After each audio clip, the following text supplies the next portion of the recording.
मुक्तेश्वरानंद। नागार्जुन का शून्यवाद। कल आप बोलने से शुरू हुए थे लेकिन बोले नहीं। कृपया नागार्जुन का शून्यवाद इसके ऊपर अवश्य प्रवचन करें। एक प्रश्न और,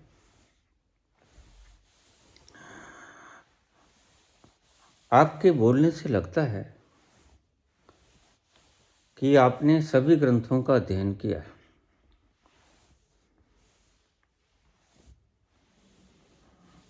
इस पर कुछ प्रकाश डालेंगे।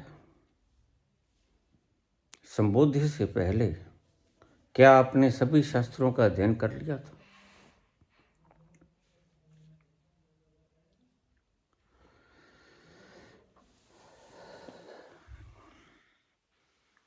इस मामले में मैं भाग्यशाली रहा, बहुत भाग्यशाली रहा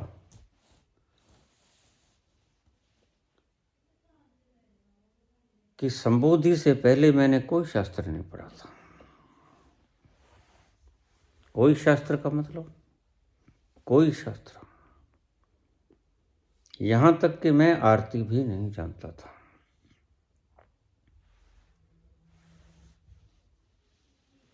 अध्यात्म का काखा गा मुझे नहीं आता था। और तुम्हें भी एक बात समझाता हूं,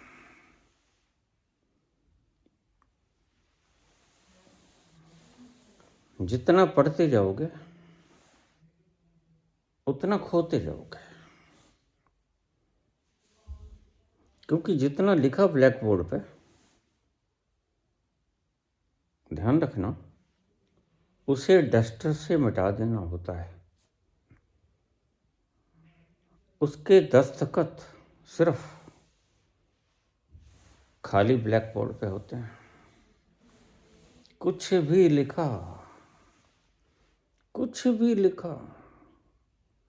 तो वह सिग्नेचर नहीं करेगा। थोड़े शब्दों को ज्यादा समझना। इस मामले में मैं बहुत भाग्यशाली था। नहीं पता था कुछ, साइंस का स्टूडेंट था, बस मेंढक चीरना आता था, कॉकरोच, खरगोश। अगर पता था तो इनके बारे में पता था।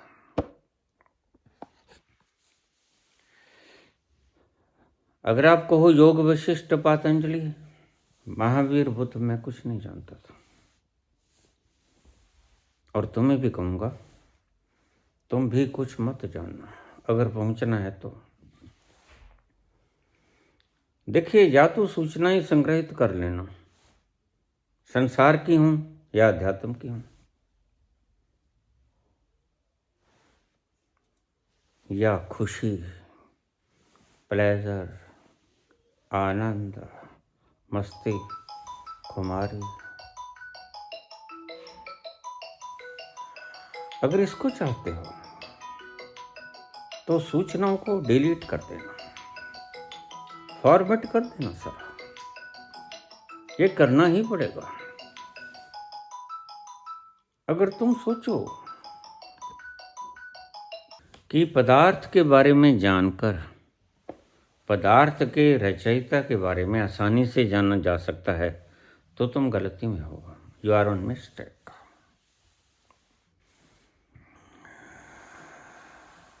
तुम्हारी सोच गलत दिशा में जा रही है और तुम्हें तुम्हारे मार्गदर्शक भटकाते हैं। फिर तुमने पूछा है, फिर इतनी बातें आप कैसे जानते हो? देखिए, एक बात समझना, जो भाषाविद है, जो भाषा का ज्ञान रखता है, जो लैंग्वेज का मास्टर है, वह सभी किताबों को पढ़ लेगा। कोई नावल हो, कोई धार्मिक ग्रंथ हो, कोई भी साहित्य हो, सभी को पढ़ लेगा, लैंग्वेज आनी चाहिए। बस मैं लैंग्वेज का मास्टर हूँ। जिसके बारे में शास्त्र कुछ बोलते हैं, मैं उसके पास पहुंच गया हूं। अब मैं कोई भी शास्त्र पढ़ सकता हूं और कोई भी शास्त्र पढ़कर उसका मतलब बता सकता हूं। लेकिन अगर तुम कहो कि सभी शास्त्रों का ज्ञाता हूं मैं, तो तुम गलत कहते हो। सभी शास्त्र जिसके बारे में बोलते हैं, मैं उसका ज्ञाता हूं।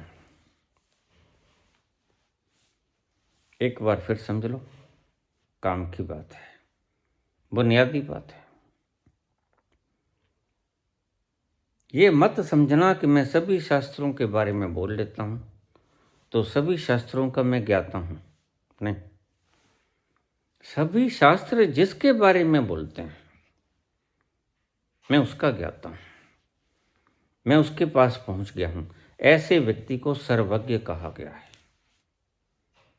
तुम सर्वज्ञ की परिभाषा गलत ले लेते हो। तुम सर्वज्ञ की परिभाषा ले लेते हो कि वह तो कंप्यूटर भी जानता होगा। अब भला कबीर कंप्यूटर कैसे चला सकते हैं? नानक एआई का प्रयोग कैसे कर सकते हैं? नहीं, ये तुम्हारी बाद की इजादें हैं और इजादें होती ही रहेंगी। इजादें बाहर के तल पे हैं, इजादें होती हैं सफीर पे, और तुमने पहुंचना होता है केंद्र पे। आज कुछ इजादें जो हैं वो कल और बढ़ जाएंगे, लेकिन उससे जिसने वो तत्व जान लिया, जिसके जानने से सब शास्त्र जान लिए जाते हैं, वह सर्वज्ञ हो गया। सारे शास्त्र पढ़ने से कोई सर्वज्ञ नहीं होता, सर्वज्ञाता नहीं हो जाता, सर्व कलाओं का निष्णात नहीं हो जाता। वो बस एक को जान लिया, जिसके बारे में सभी शास्त्र बोलते हैं, सभी किताबें बोलती हैं, तो तुम सभी जान लोगे। लाओजे जरूरी बात नहीं कि सारी भाषाओं को जानते हैं, भाषाओं तो रोज नई खड़ी होती हैं। सभी भाषाओं को नहीं जानता वो। सभी भाषाओं में जो लिखा गया है परमात्मा के प्रति, उस तत्व को वह जानता है।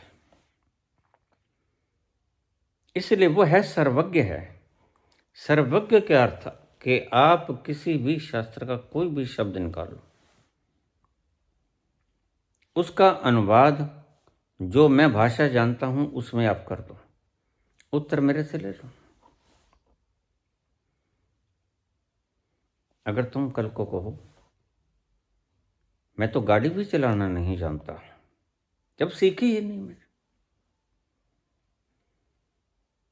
साइकिल चलाना जानता हूं, मोटरसाइकिल चलाना जानता हूं, अगर कहो गाड़ी चला लो नहीं जानता, तो गाड़ी चलाने का मास्टर मुझे बुद्धू कह सकता है, कोई हर्ज नहीं, लेकिन गाड़ी चलाने में बुद्धू हूं मैं। उस तत्व को जानने में वह बुद्धू है जो रोज ड्राइविंग करता है, इधर से उधर लाखों यात्रियों को लेके जाता है। सांसारिक विद्याओं को एकत्रित करना, उस एक के बारे में जानना नहीं होता। इसलिए मैं सदा से कहता हूं, ये सर लोग जो तुम्हें स्वप्न दिखाते हैं सुनहले, ये बना देंगे, वो बना देंगे, आईएएस बना देंगे, डीसी लगा देंगे, कलेक्टर लगा देंगे, बिला शक। लेकिन बात तो यहां खत्म होती है कि कुछ भी लग जाओ चैन मिलता है।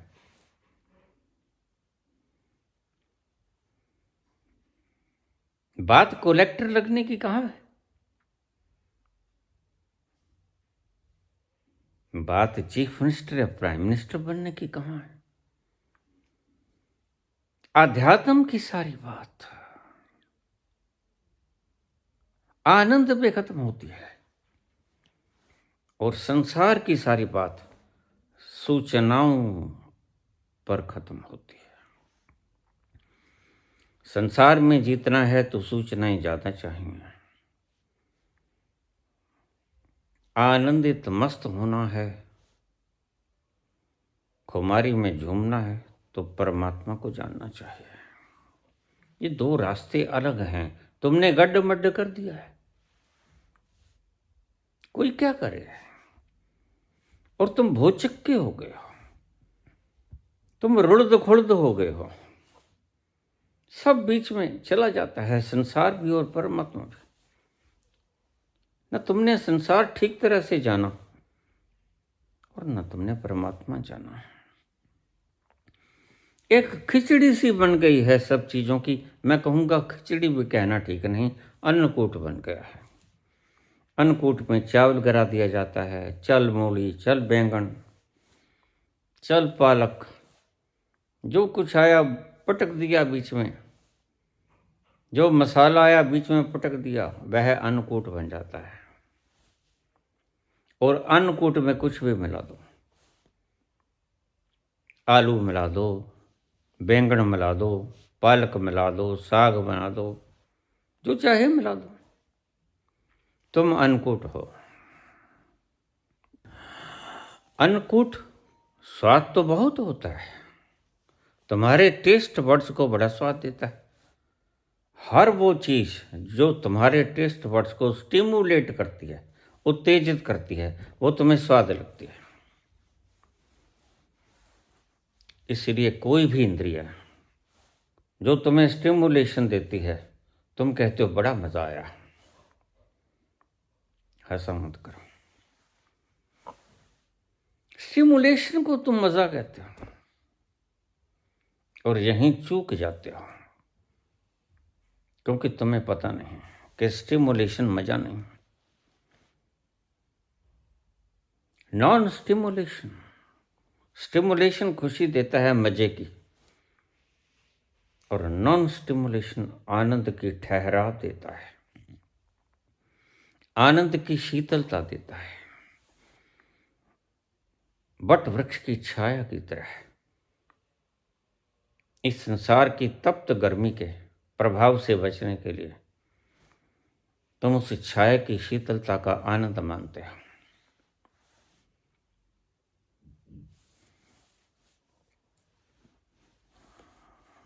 आपके बोलने से लगता है कि आप सब शास्त्रों को पढ़े थे। नहीं, यह मेरा सौभाग्य रहा। शास्त्र वस्त्र में बाद में पढ़े, और अभी भी शास्त्र नहीं पढ़े। अगर सही पूछो तो तुम्हारा प्रश्न मेरे लिए उत्तर बन के आता है। तो मैं रोज ही कहता हूं तुम्हें, I am just a silent lake, put some stone, throw some stone, and the waves will arise. That waves will arise and that will be your answer. तुम इस शांत मौन झील में कंकड़ियां फेंको, लहरें उठेंगी, और वो जो लहरें उठेंगी वो आपका जवाब होगा। इसलिए मुझे कभी उलाहना मत देना। बहुत लोग मुझे उलाहना देते, बाबा आपने मेरी बेइज्जती करते। मैंने बेइज्जती नहीं की, तुमने कंकड़ ही इस दृष्टि से मारा होगा, मैं उसके लिए जिम्मेदार नहीं। जिस ढंग से कंकड़ मारा उस ढंग से वेव्स उठी, लहरें उठी, और वो लहरें तुम्हारी कंकड़िया का परिणाम थी। इसमें मेरा कुछ नहीं, मैं फिर मौन हो जाऊंगा।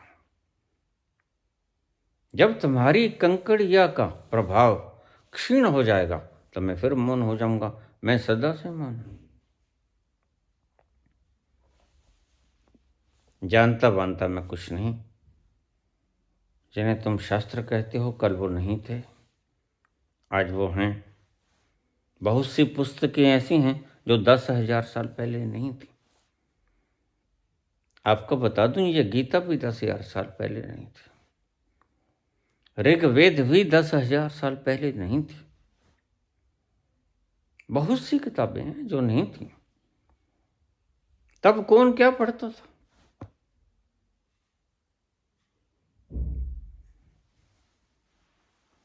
मैं कुछ नहीं पढ़ा और ये मेरा परम सौभाग्य रहा। अगर मैं कुछ पढ़ लेता तो मैं गायब हो जाता। मैं इस मस्ती और इस आनंद के प्याले को चूम नहीं सकता था। मैं वंचित रह जाता है इस मस्ती से। फिर प्रकृति मुझे पहुंचाती लाखों जन्मों के बाद। पहुंच तो हर व्यक्ति जाता है,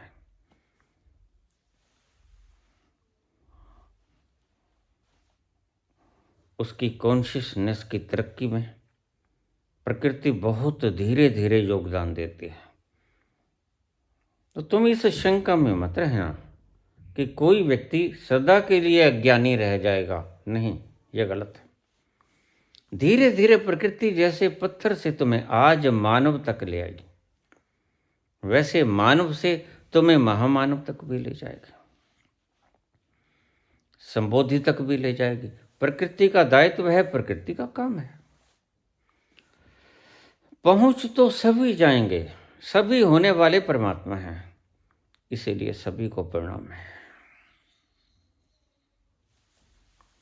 आज नहीं कल, परसों नरसों सभी भगवान हो जाएंगे।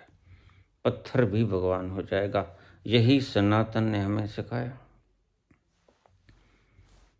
पत्थर के आगे भी नतमस्तक हो। जड़ता की चरम सीमा, चैतन्य का नेग्लिजिबल, उसके आगे नतमस्तक हो जाओ। क्यों? ये होने वाला परमात्मा है। यात्रा यहां से शुरू बेशक हुई हो, लेकिन अंत इसका, अंजाम इसका परमात्मा है। आगाज इसका पत्थर है,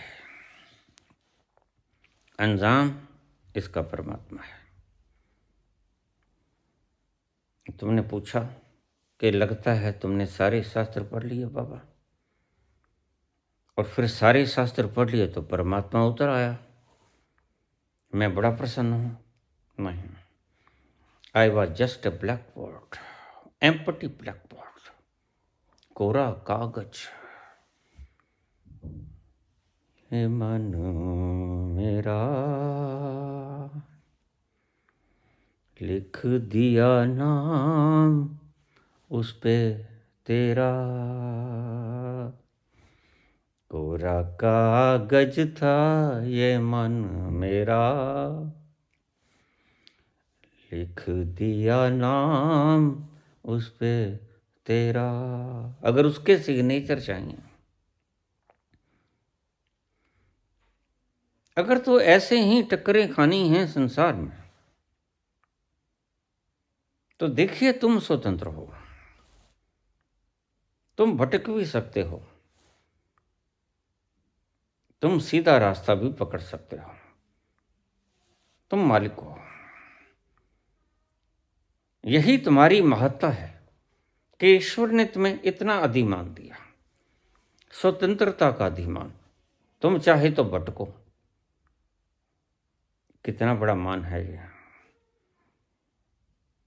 सृष्टि का आगाज करता, सृष्टि का रचना करता सृजनहारा तुम्हें इतना मान देता है कि तुम स्वतंत्र हो कुछ भी करने के लिए। क्या ये मान कुछ कम है? तुम चाहो तो भटक सकते हो, लेकिन अगर उसके सिग्नेचर चाहिए तो योग्य होना पड़ेगा। योग्यता क्या है? कोरा कागज था ये मन मेरा, लिख दिया नाम उस पे तेरा।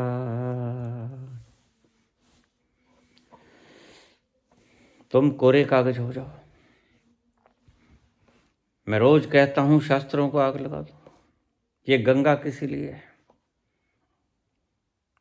ये पवित्र नदियां किस लिए हैं? बहा दो इनमें। आग बड़ी पवित्र होती है, जला दो इनमें। ये भार हैं तुम्हारे न्यूरॉन्स पे, पहले खाली हो जाओ। और तुम्हें एक बात बताऊं, जो शस्त्र तुमने आज फूंक दिए, जब तुमने फूंक दिए कोरे हो गए, तो वो अपने सिग्नेचर कर देगा। यह एक क्वालिफिकेशन है। उसके एक दस्तखत होने के लिए यह एक अनिवार्य योग्यता है। डस्टर से मिटा दो जो लिखा है और वो दस्तखत कर देगा। वो आता तो बहुत बार है, लेकिन तुम्हारा मनुष्य पटल इतना भरा पड़ा है, वह दस्तखत करे भी तो कहां करे, वापस चला जाता है। तुमने कोई स्थान खाली नहीं छोड़ा। और शस्त्रों को आज फूंक दो, कोरे हो जाओ। कोरे हो जाओगे तो वो दस्तखत कर देगा। और अब ध्यान से सुनो बात, जब वो दस्तखत कर देगा तो इन सभी शास्त्रों को तुम लिखने के योग्य हो जाओगे। जो फूके थे तुमने, तुम स्वयं अपने हाथों से लिखो। खुद अपने शास्त्र अपने हाथों से लिखो। बुद्ध का यही फरमान, अपदीपो भवा। अपने शास्त्र खुद लिखो। दूसरों को लिखे शास्त्र क्यों पढ़ते हो? वो बोझ हैं दिमाग पर। These are foreign materials। वो विजातीय द्रव्य हैं, वो फेंकने योग्य हैं। विजातीय द्रव्य हमेशा ही फेंकने योग्य होता है। देखिए, हमारा शरीर अवांछित तत्वों को बाहर फेंक देता है, पसीने के जरिए, मलमूत्र के जरिए। अवांछित तत्वों को रखता नहीं वो।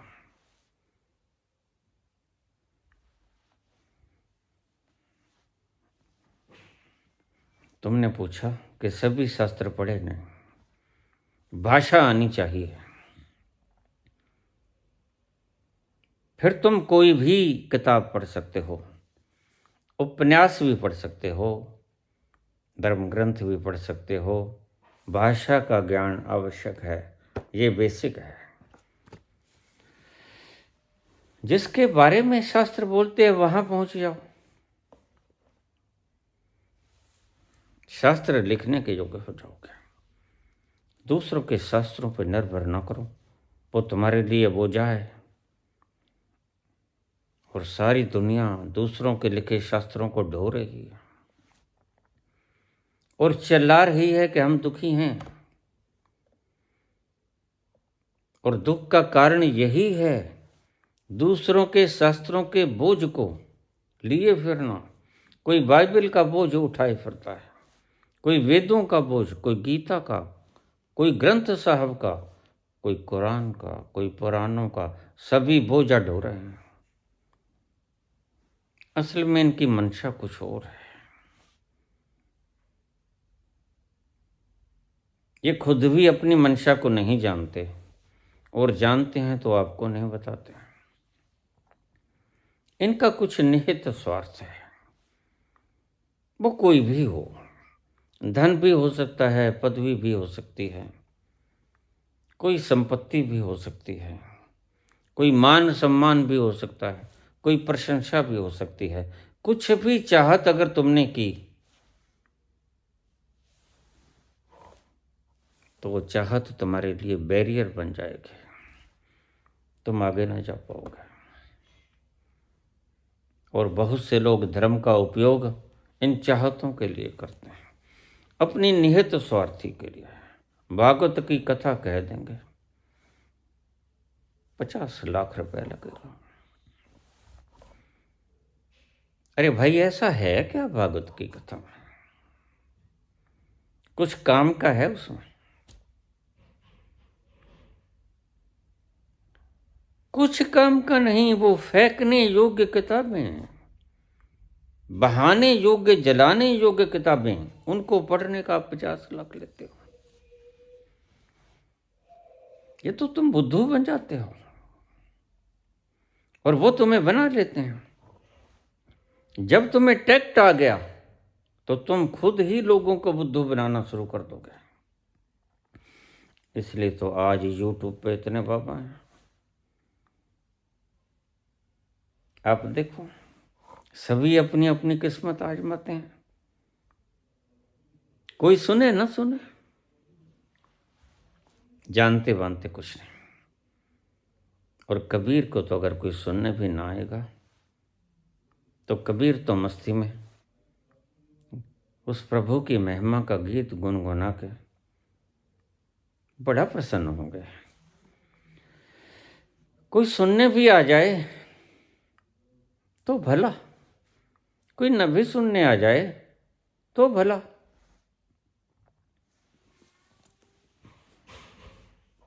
अकबर पूछने लगा,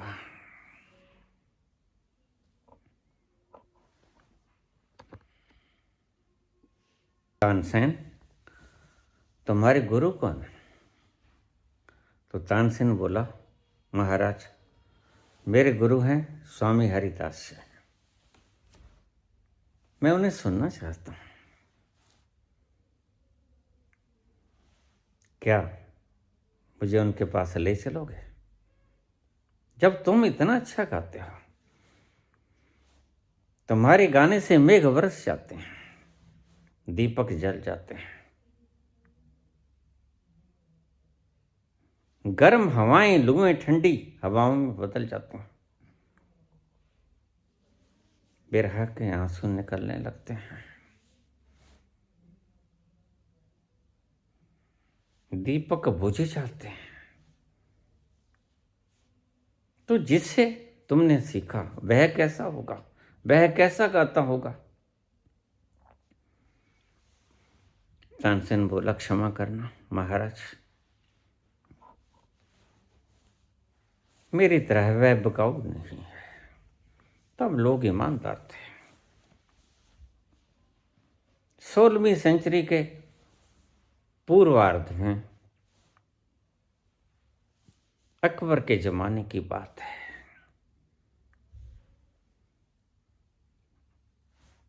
हरिदास आध्यात्मिक म्यूजिशियन था।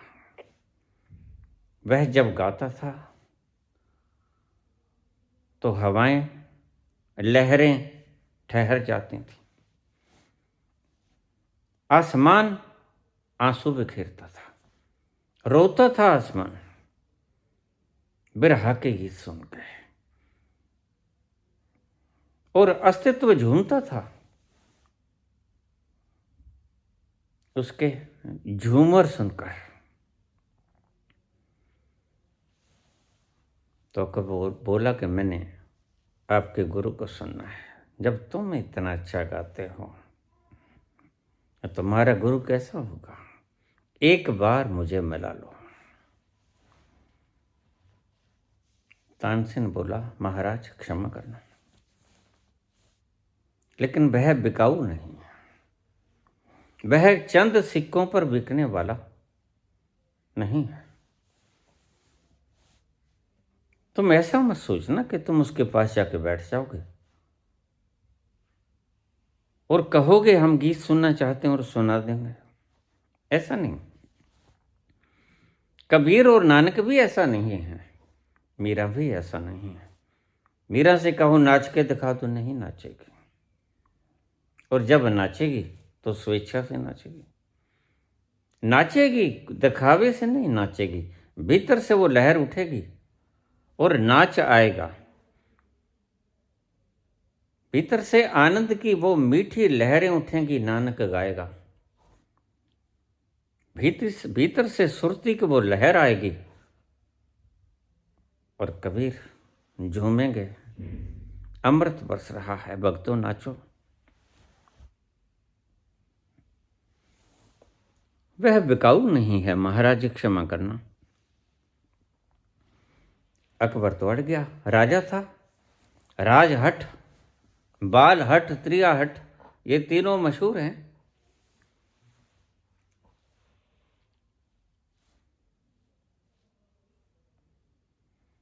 तानसेन बोला ठीक है, लेकिन देखिए वह गाता है, लेकिन जब उसकी इच्छा होती है तब गाता है। वह तुम्हारे कहने से नहीं गाएगा, विराट के कहने से गाएगा। विराट जब लहरें उत्पन्न करेगा तो वह गाएगा, और सही पूछो तो वह नहीं गाएगा, हरिदास नहीं गाएगा। भगवान गाएगा, हरिदास के मुख से गाएगा। तो इंतजार करना होगा कब उसके गाने की इच्छा हो विराट के, और कब वो हरिदास के गले का उपयोग करे। क्या ठहर पाओगे? दिन लग सकते हैं प्रभु। कोई बात नहीं, अकबर बोला हम इंतजार कर लेंगे बाहर, हमारी साजो सामान ले चलो। सारा सामान उठाया, घोड़े, हाथी वगैरह, खाने की सामग्री, पूरी फौज, डेरा डाल लिया दूर। और जब वो गाएगा तो शहंशाह आलम, हवाएं तुम्हें बताएंगी कि हरिदास गा रहे हैं, क्योंकि हरिदास के भीतर वह विराट गाएगा, और विराट के गाने की खबर तुम्हें पहुंच जाएगी। हवाएं रसीली हो जाएंगी, हवाओं में लचक आ जाएगी। चलो, चल पड़े, जाके डेरा डाल लिया। इंतजार किया, 2-3 दिन बीत गए, नहीं गाया।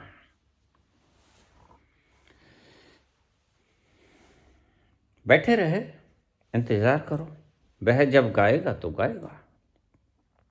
उसको मजबूर नहीं किया जा सकता, ना उसको खरीदा जा सकता है। वह बिकाऊ माल नहीं है, वह वक्त का पाबंद भी नहीं है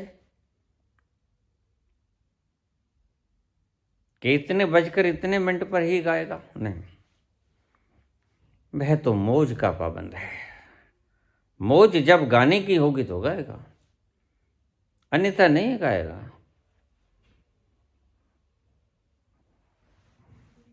5-7 दिन बीत गए, बैठे रहे। अचानक आधी रात और एक स्वर उभरा, अलाप लगा। अलाप लगा और हवाएं महक उठी, चारों तरफ सुगंधी बिखर गई, आसमान की लहरें ठहर गईं, आसमान रो पड़ा, धरती ने खुशबू बिखेरनी शुरू कर दी, वृक्षों के पत्ते ठहर गए, हिलना बंद कर दिया, पत्ते भी सुनने लगे। बामुश्किल ऐसी वेला आती है कि हरिदास गाएं, और वह किसी को दिखाने के लिए नहीं गाते। यही फर्क है राजनीतिक में और आध्यात्मिक व्यक्ति में। राजनीतिक दिखावे के लिए करता है, आध्यात्मिक व्यक्ति दिखावे के लिए नहीं करता, आनंद के लिए करता है। जब आनंद का सुरूर गले से ऊपर आ जाता है तो गायन निकलता है, तो वह विराट गाता है। एक आलाप लगा और आलाप चलता ही गया, फिर गायन उभरा, स्वर उभरे, और न जाने कितना वक्त बीत गया। पूरी रात हरिदास गाते रहे।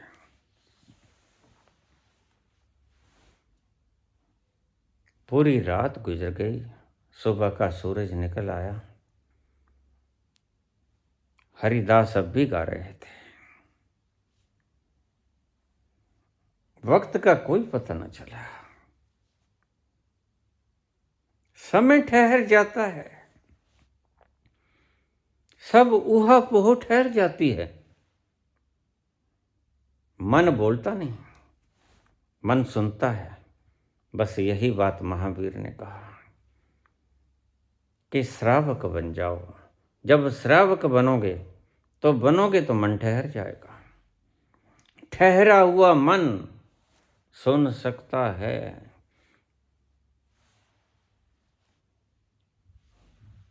भागता हुआ मन सुन नहीं सकता। एक छोटा सा चुटकुला आता है।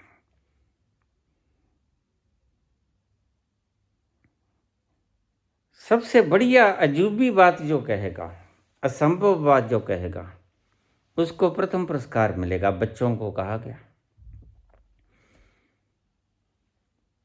सबसे अजूबी बात, सबसे नामुमकिन बात, इम्पॉसिबल बात जो कहेगा उसको प्रथम पुरस्कार मिलेगा। सभी ने अपनी अपनी बातें कही। और प्रथम कौन आया? प्रथम आया जिस बच्चे ने लिखा कि मैं जा रहा था, बाहर ड्यूटी में एक चारपाई पर 4 औरतें बैठी थीं और चारों बोल रही थीं, सुन कोई भी नहीं रहा था। अक्सर ऐसा ही होता है, देखना औरतों को, तुम भी तो ऐसे ही हो। दूसरा भी बोल रहा है, तुम भी बोलना शुरू कर देते हो, दोनों शोर मचा रहे हैं। सुन कौन रहा है? सुन कोई भी नहीं रहा। यही भगवान महावीर कहते हैं कि श्रावक बन जाओ, सम्यक श्रवण की कला सीख लो। और सम्यक श्रवण की कला वही सीख सकता है जो ठहर गया हो। ठहरा हुआ मन सुन सकता है, वह सुनने की काबिलियत से भर जाता है, सीखने की कला से भर जाता है शिष्य, सुनने की कला से भर जाता है श्रावक। और ये दोनों एक ही बात है। तुम उससे सीखना चाहते हो जो आनंद का खजाना है, और तुम उसे सुनना चाहते हो जो आनंद का खजाना है।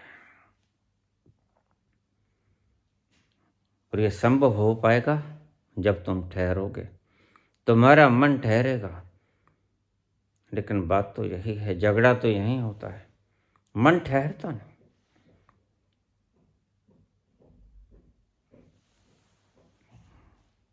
हरिदास गाते रहे, मन ठहरा। और जब मन ठहरा तो वक्त का नहीं पता चलता। वक्त कहते किसे हैं? अब यहां एक बात समझ लेना, तुम्हारा एक कल्प ब्रह्म का एक दिन। क्यों? वह ठहरा ही हुआ है। तुम एक कल्प तक बोलोगे, एक कल्प तक जखाई मारोगे तो पूरा कल्प बीत जाएगा, लेकिन ब्रह्म बोलेगा नहीं।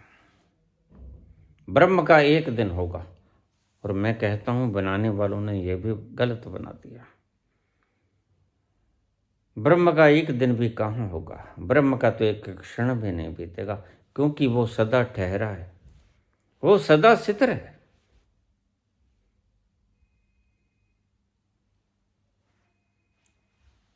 तुम्हारा एक दिन और देवताओं का एक वर्ष, तुम्हारा एक वर्ष और देवताओं का एक दिन। मतलब देवताओं का मन तुमसे ज्यादा ठहरा है। जिसका मन जितना ठहरा उतना वक्त ठहर गया। ब्रह्म का मन बिल्कुल ठहरा, ब्रह्म का मन ही नहीं है। तो तुम्हारा कल्प भी बीत जाए, तुम्हारे सहस्रों कल्प भी बीत जाएं, ब्रह्म का तो एक क्षण भी नहीं बीतेगा। वह सदा से मौन है। और सदा मौन रहेगा। इसलिए शास्त्रों में लिखा कि तुम्हारे इतने कल्प बीत गए और ब्रह्म के इतने दिन बीत गए। गलत। ब्रह्म का कुछ भी नहीं बीतता। ब्रह्म सदा मौन है। जो परम मौन की अवस्था में है, सदा से है। आद सच जुगाद सच है भी सच, नानक उसी भी सच। वह सदा मौन ही रहेगा। सच यही है। जो बोलता है, बोलना तो बकवास है। नाम चाहे राम हो, नाम चाहे कृष्ण हो, नाम चाहे राधा हो, नाम चाहे सीता हो, कुछ भी बोलो बकवास है। बोलना ही बकवास है। ठहरना ही सुख का सागर है।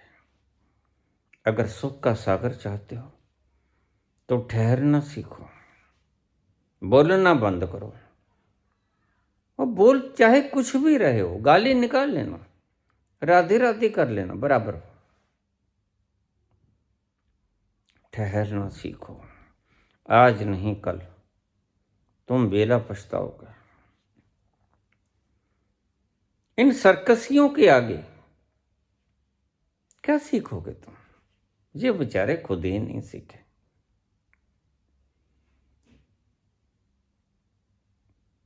ये तुम्हें बोलना सिखाएंगे। और अफसोस की बात है कि तुम्हारा मन पहले से ही बोल रहा है। तुम मन के बोलने से ही दुखित हो। पहले से ही तुम्हारा मन बड़ा ऊहा-पोह कर रहा है। ऊपर से ये तुम्हें और बोलना सिखा देते हैं। ये तुम्हारे मित्र नहीं है, तुम्हारे दुश्मन हैं। ये तुम्हें शांति में आनंद की नींद सोने नहीं देंगे। तुम्हारी नींदों को बेकार कर देंगे। कभी दर्शन करो इनके, कभी इनका कहा हुआ नाम जपो, और तुम वासनाओं से भरे हुए हो। तुम्हें कुछ न कुछ चाहिए, और कुछ न कुछ चाहिए तो ये व्यक्ति, ये मूर्ख तुम्हें लूट लेते हैं। कोई मंत्र दे के लूट लेता है, कोई नाम दे के लूट लेता है। बस तुम लुट जाते हो। तुम लुट जाते हो। तुम विराट नहीं हो पाते। तुम जितने को हो अदने से, वो भी लूट लिए जाते हो। इसलिए मैं सदा पुकारता हूँ, मेरे जाने के बाद मेरी बातों को याद करोगे। आज इनकी कोई कीमत नहीं। इंसान सदा से ऐसा रहा है। इंसान ने कीमत पाई मुर्दों की। जब व्यक्ति चला गया तो उसके इतिहास खंगाले गए। जब व्यक्ति जीवंत था तो उसके पास भी नहीं फटके। कारण अगर जीवंत व्यक्ति के पास जाओगे तो वह तो आग है। बहुत से लोग मुझे कहते, बाबा देखो हिम्मत तो कर रहे हैं लेकिन ब्लॉक मत कर देना। हिम्मत तो कर रहे हैं लेकिन उस तरह मत बोलना।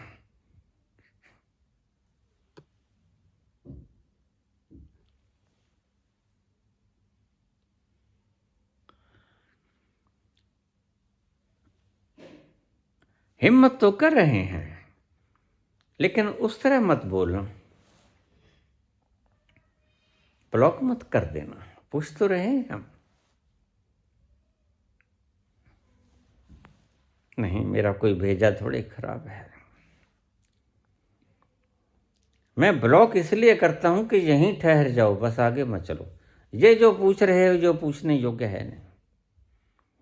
पूछने योग्य तो सिर्फ एक बात है, परम मौन में उतरे कैसे। पहले ही से तुम इस बोलते हुए मन के सताए हुए हो। पहले ही से तुम इस शोरगुल मचाने वाले मन के सताए हुए हो। ऊपर से ये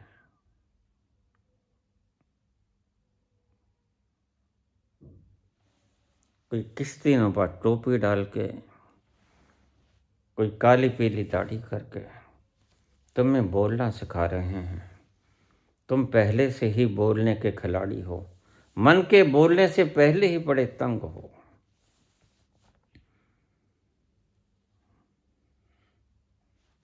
ये दौड़ते हुए को भगा देते हैं जोर से, जैसे घोड़ा चल रहा है छांटे मार। और तेज हो जाओ, और तेज हो जाओ, थोड़ा सा तेजी से जपा करो तो सब इच्छाएं पूरी हो जाएंगी और तुम इच्छाओं के गुलाम। बस ये तुम्हारी कमजोरी है और ये लोग तुम्हारी कमजोरी का लाभ उठा लेते हैं। इन्हें पता है कि तुम इच्छाओं के गुलाम, पता हो ना पता हो, कई बार न भी पता हो, तो फिर ऐसे मूढ़ानंदों को बोलना भी नहीं चाहिए।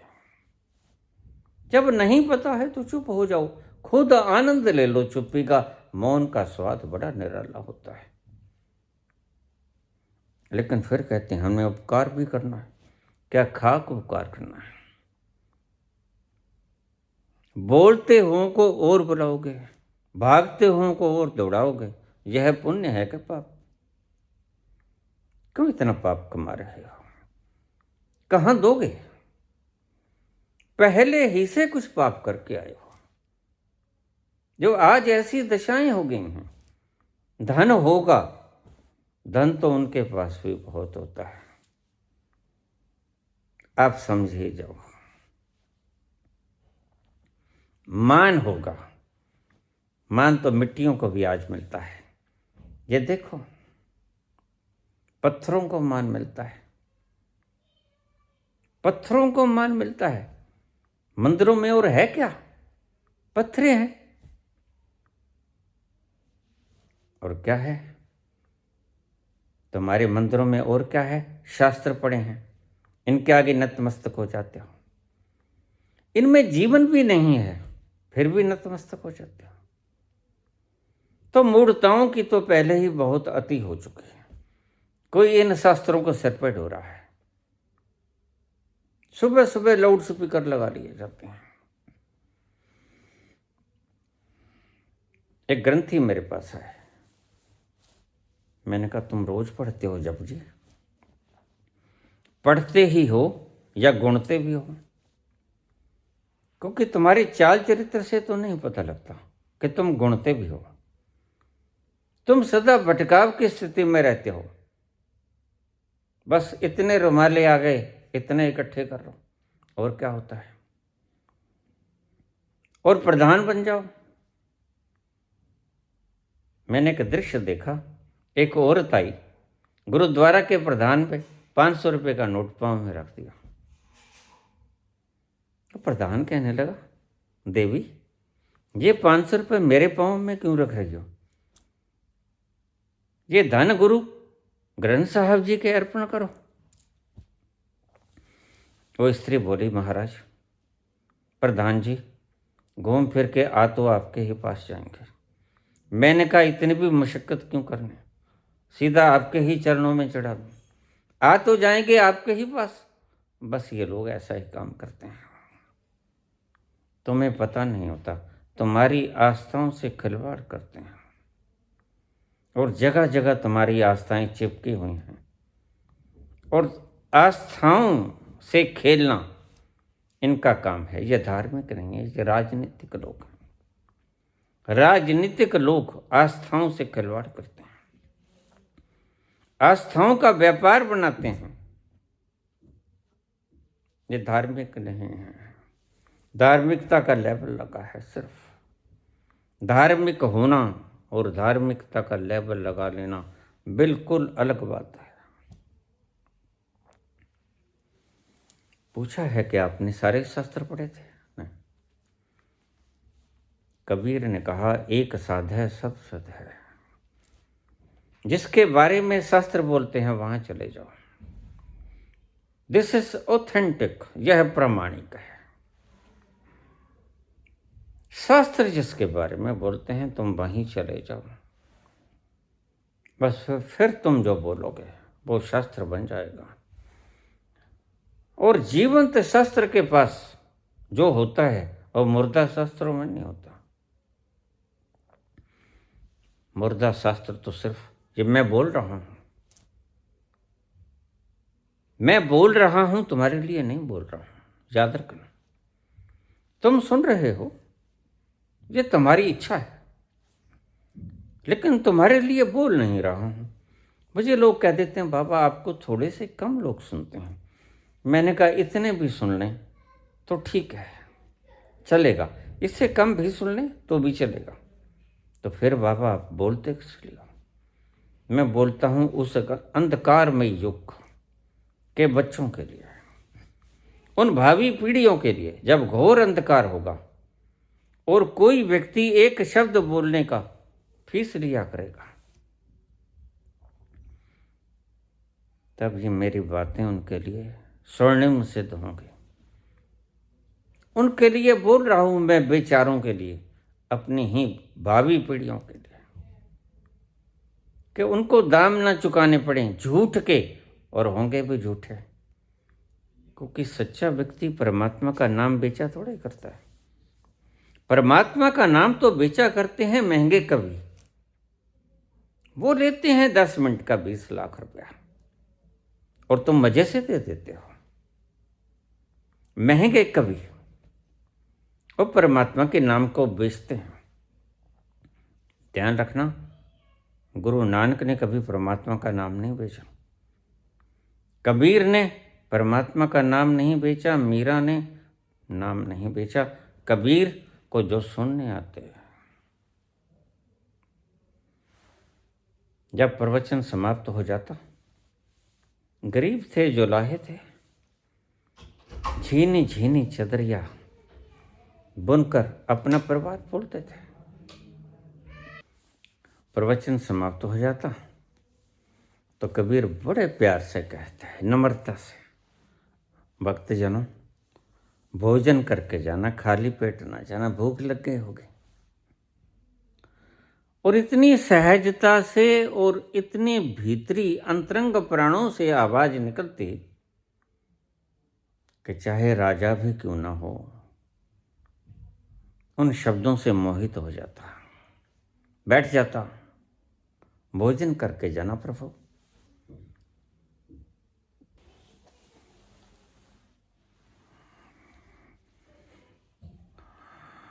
सामग्री होती नहीं, लोई अपना काम निष्ठापूर्वक करती है। पुत्र कमाल कहता, पिताश्री आप सभी को कह देते हो, इतना भोजन की सामग्री मैं कहाँ से लेके आऊँ? मैं दिहाड़ी दप्पा करके कुछ कमाई करता हूँ, कुछ आप कमा लेते हो, सभी का भोजन पूरा आता नहीं। क्या किया जाए? क्या मैं चोरी करूं? कबीर ने कहा बिल्कुल करो। क्या है? कबीर जानते हैं, कबीर जानते हैं, कबीर अपनी विराटता को जानते हैं। कबीर के लिए चोरी नाम की कोई चीज नहीं होती। कबीर कहते हैं ठीक, चोरी कर लो, देखो आए हुए भक्तों को खिलाना तो है, कुछ भी कर लो। कमाल तो चौंके,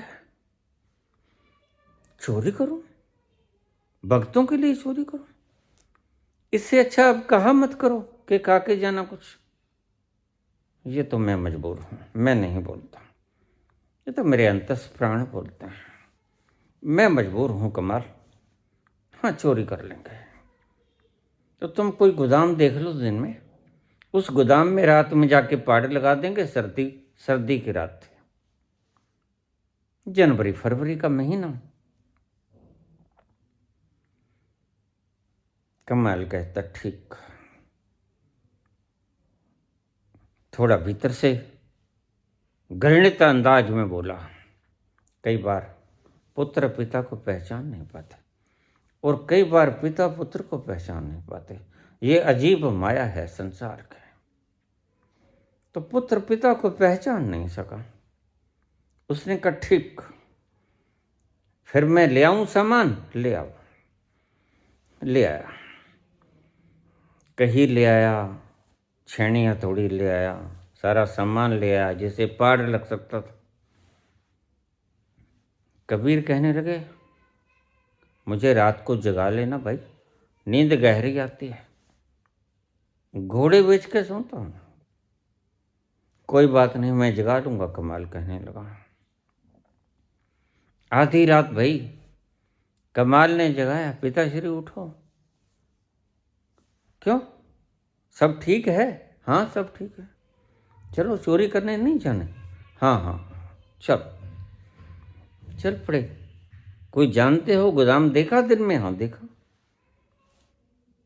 किसी सेठ का गोदाम था, और वो सेठ कबीर को सुनने आता था। उनके मीठे प्रवचन हृदय की गहराइयों में उतर जाते थे।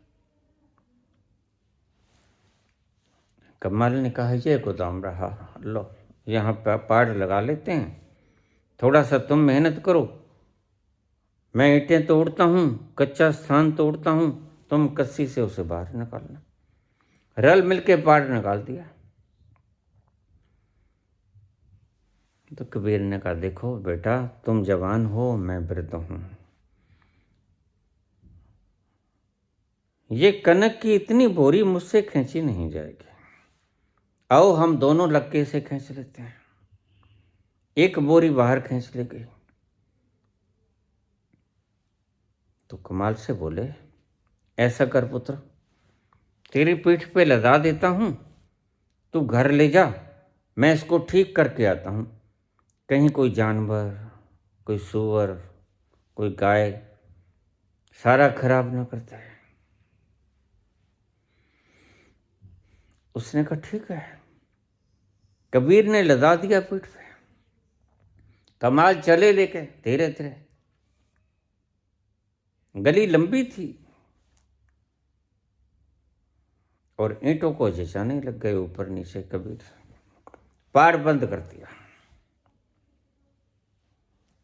तो कमाल ठहरा, देखता रहा कि कब पिताजी आए तो साथ साथ चलेंगे। वृद्ध हैं, थोड़ा दिखना भी कम हो गया है, रास्ता न भटक जाए, रात गहरी है, अंधेरी है।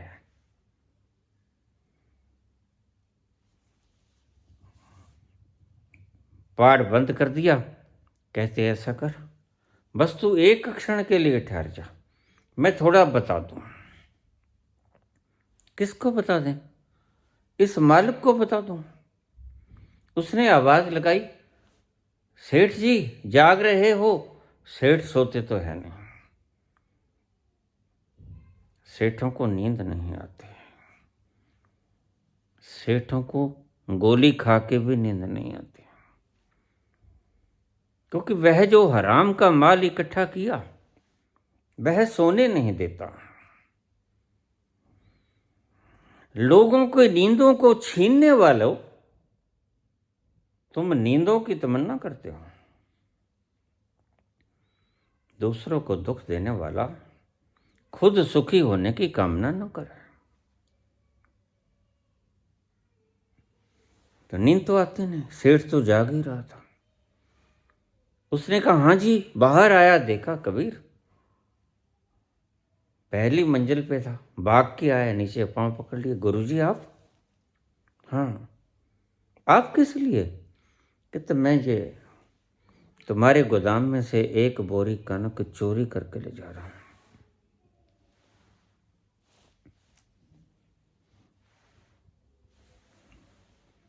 वह सेठ तो रोने लगा,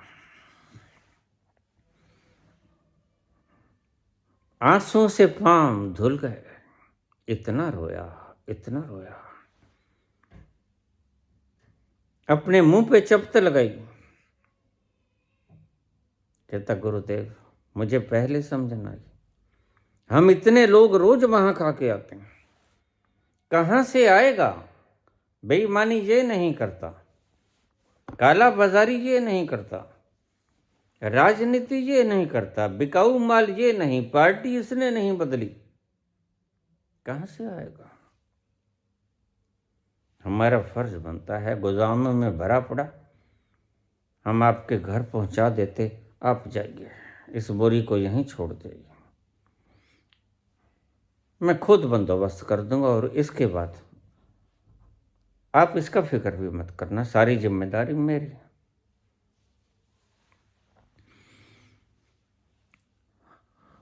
अगर ईसा ने कहा only they will enter in my God's kingdom who will be innocent just like a child.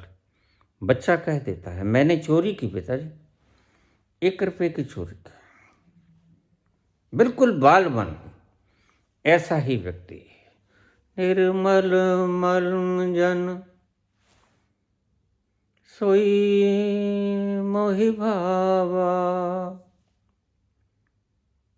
निर्मल मन जन सोई मोहि भावा, मोह कपट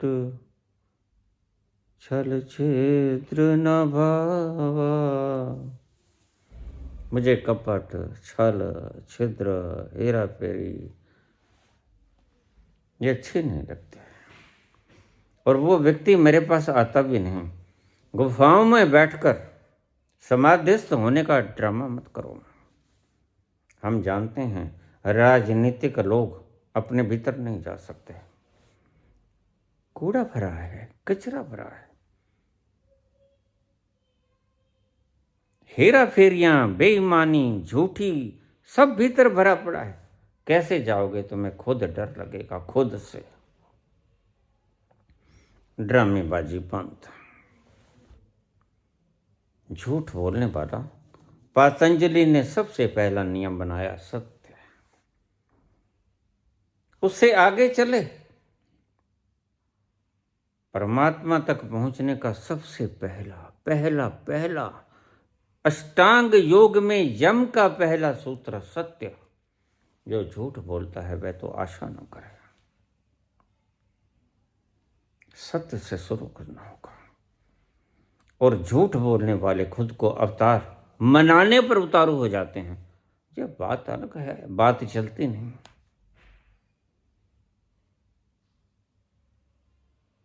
नींद नहीं आती।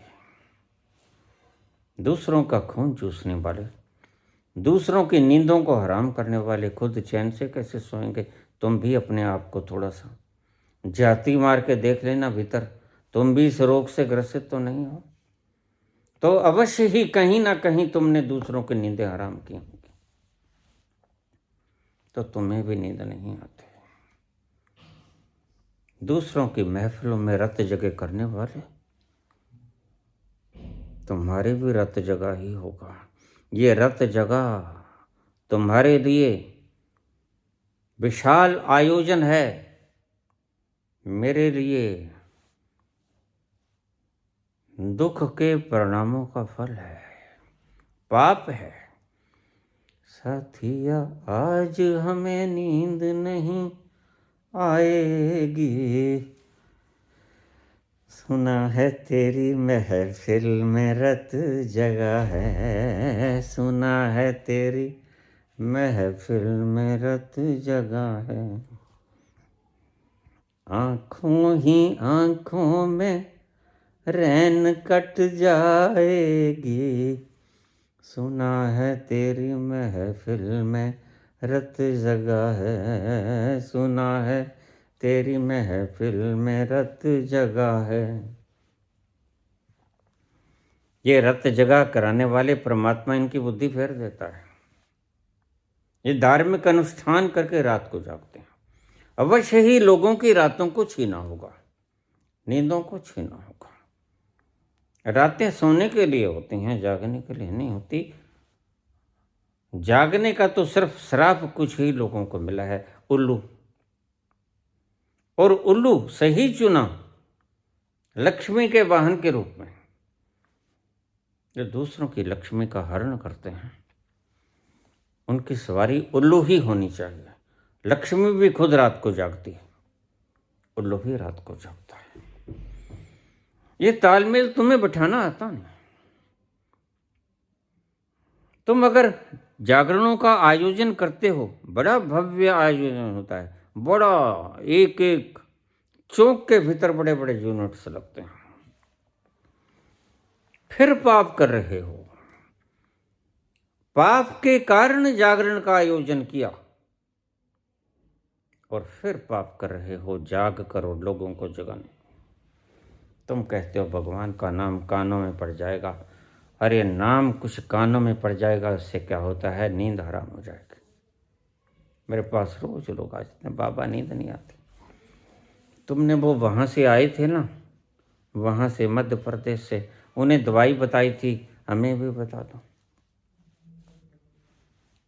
मैंने कहा फिर ये जागरण वगैरह बंद कर दोगे?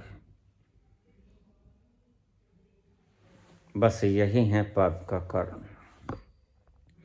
लोगों की नींदों को हराम मत करो, सबक सीखो कुछ बातों से। परमात्मा तुम्हें किसी न किसी तरह, जैसे भीष्म पितामह की बुद्धि खत्म कर दी, वरदान था, स्वेच्छा से मृत्यु का वर्ण कर सकता था, पहले ही दिन रोआ रोआ बिंद गया था, और चाहता तो वरदान था, लेकिन वरदान क्या करेगा। जाको मैं दारुण दुख देही ताकि मति पहले हर ले। भीष्म पितामह की तथा कथित पितामह की, महारथी की, उसके आगे कोई जोर चलता है?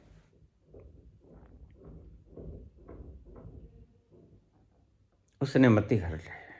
हम तो उत्तरायण में जब सूर्य आएगा ना, तब त्यागेगा प्राणों को, बर्दाश्त कर लेंगे, कष्ट क्लेश दर्द सब बर्दाश्त कर लेंगे, लेकिन सूर्य जब तक उत्तरायण में नहीं आएगा प्राण नहीं त्यागेंगे। मति हर ले। ऐसे ही मति हर लेते हैं हम तो जागरण करवाएंगे। दूसरों की नींदों को हरण करोगे, खुद भी जागोगे। खुद को कष्ट देने वालों, तुम उस अमृत की लालसा करते हो। लोग मुझे कृष्ण का वो वचन सुना देते हैं, जब सारा संसार जागता है तो मेरा योगी सोता है, जब सारा संसार सोता है तो मेरा योगी जागता है। हाँ, लिखा है, लेकिन इसका अर्थ तुम्हें पल्ले पड़ा? अर्थ का अनर्थ करने वालों, कभी भीतर जाके देखा जहां जागरण होता है? हर घड़ी जागरण चलता है वहां, हर घड़ी महारास होता है, हर रास चेतना राधा नचाती है हर वक्त। वहां तुम कभी पहुंचे? उस निधि वन में कभी गए कि बाहर बाहर के ड्रामेबाजी? ये बंद कर दो। जिन्होंने लोगों के चैन छीने होते हैं, रातों की नींद छीनी होती है, वो जगराते कराते हैं महामाई के। मेरी बातों को गौर से समझ लेना। ना मुझे पागल कुत्ते ने काटा है, ना मैं पागल हूं। मैं बिल्कुल चैतन्य हूं, मैं बिल्कुल साक्षी हूं, दृष्टा हूं। लोगों के खूनों को बेचोगे, लोगों के धनों को अपनी जेबों में डालकर तुम्हें नींद ज्यादा नहीं आएगी। ध्यान रखना, नींद खोएंगी, क्योंकि ये पैसा कमाया लोगों की नींदों को हराम करके। और every action there is an equal and opposite reaction. तुम्हें भी वही कुछ मिलने को है। आज लोगों को अपने इशारों पर नचाओगे, कल को लोगों के इशारों पर नाचने के लिए तैयार भी हो जाओ। भागोगे कहाँ? फिर खुद के ही रिवॉल्वर से मरना पड़ता है हिटलर को। लेकिन मूर्ख इन बातों से, इतिहास का फायदा भी है और नुकसान भी है। नुकसान तो ये कि व्यर्थ में फूला फरोली रहती है, और फायदा ये कि उससे कुछ लाभ उठा लो। उसने ऐसा किया था, उसे ऐसा परिणाम भोगना पड़ा। मैंने कुछ नहीं पढ़ा था, और जब मेरा सौभाग्य रहा, कोरा कागज था, बड़े आराम से आके उसने दस्तखत कर दिया है। तुम तरसते हो। मैंने कल के प्रवचन में कहा था, अगर कुछ मांगना है परमात्मा से, तो परमात्मा के दर्शन मत मांगो, दर्शन तो हो जाएंगे। परमात्मा पे विश्वास मांग लो। ऐसी कृपा कर दो प्रभु कि मुझे तेरे पर अटूट विश्वास हो जाए। उसे श्रद्धा कहते हैं, अखंड विश्वास।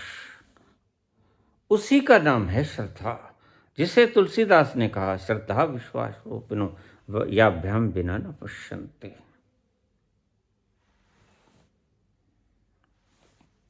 आज फिर रहेगा नागार्जुन का शून्यवाद, कल कोई बात नहीं, कहीं कोई कुछ भागता नहीं। नागार्जुन का शून्यवाद बड़ा प्यारा है। वह कई प्रवचन मांगेगा, लेकिन उससे पहले बीच में तुम प्रश्न और अड़ा देते हो। ये 10 मिनट का 20 लाख रुपए लेने वाले तुम्हें सत्य नहीं बता सकते, क्योंकि जिसे सत्य का पता चल गया उसकी मांग खत्म हो जाती है। इन शब्दों को आप एक एक शब्द को अच्छी तरह से सुन लिया करो, न जाने फिर ये शब्द सुनने को मिले न मिले। ये महंगे कवियों की बातें, ये बिकाऊ माल है। तानसेन की तरह, हरिदास की तरह नहीं। हरिदास तो तब गाता है जब वह विराट चाहता है। इनकी तमन्ना कुछ और है। कुछ राज्यसभा की टिकट इनको मिलती नहीं बेचारों को। कोई भला कर दो, मैं भी फरियाद कर देता हूँ कि कोई पार्टी भला कर दे, इनको राज्यसभा की टिकट दे दे। बेचारों को बूढ़े हुए जाते हैं।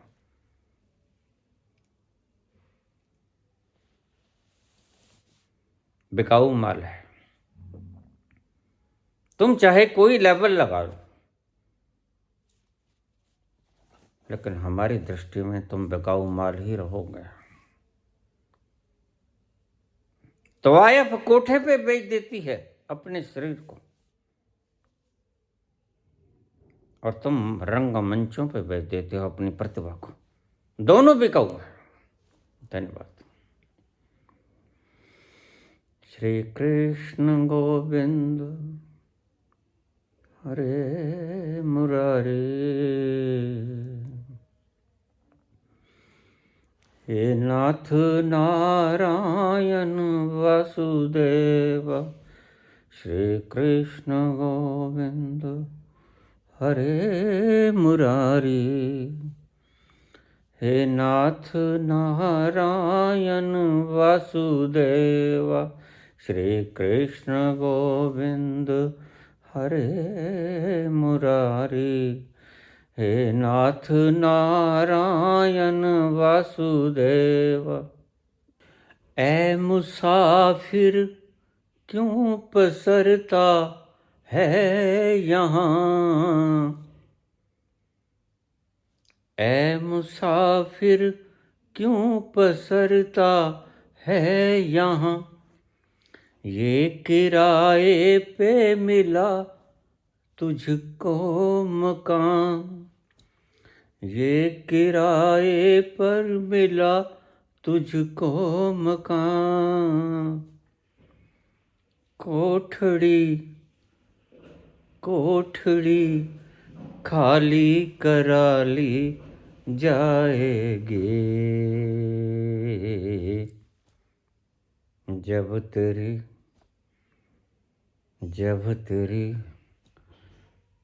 डोली निकाली जाएगी। बेमुहूर्त के उठा ली जाएगी, जब तेरी। श्री कृष्ण गोविंद हरे मुरारी, हे नाथ नारायण वासुदेव।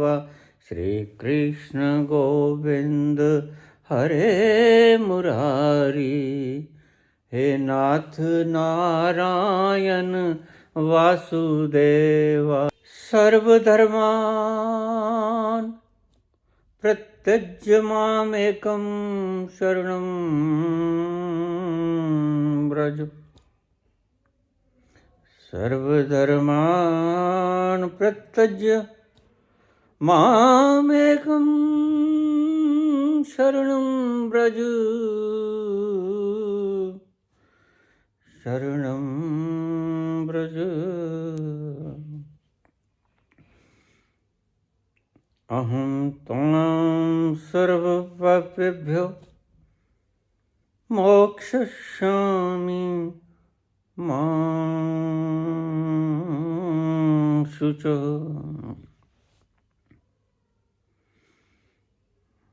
पितुमात स्वामी सखा हमारे, पितुमात स्वामी सखा हमारे,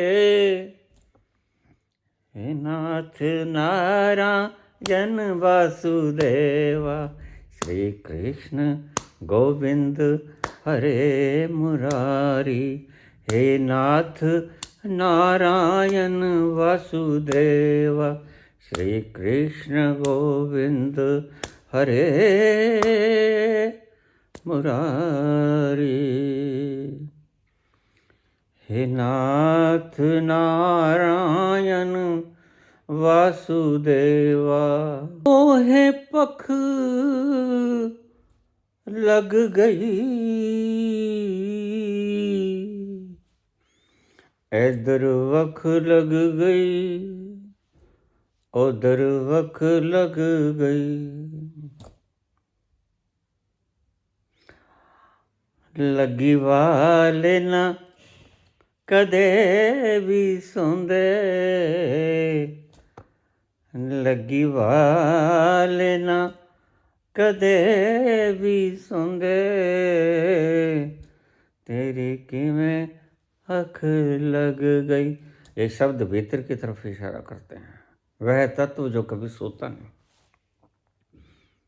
जिसकी लग जाती है उस तत्व तक पहुंच जाता है जो कभी सोता नहीं।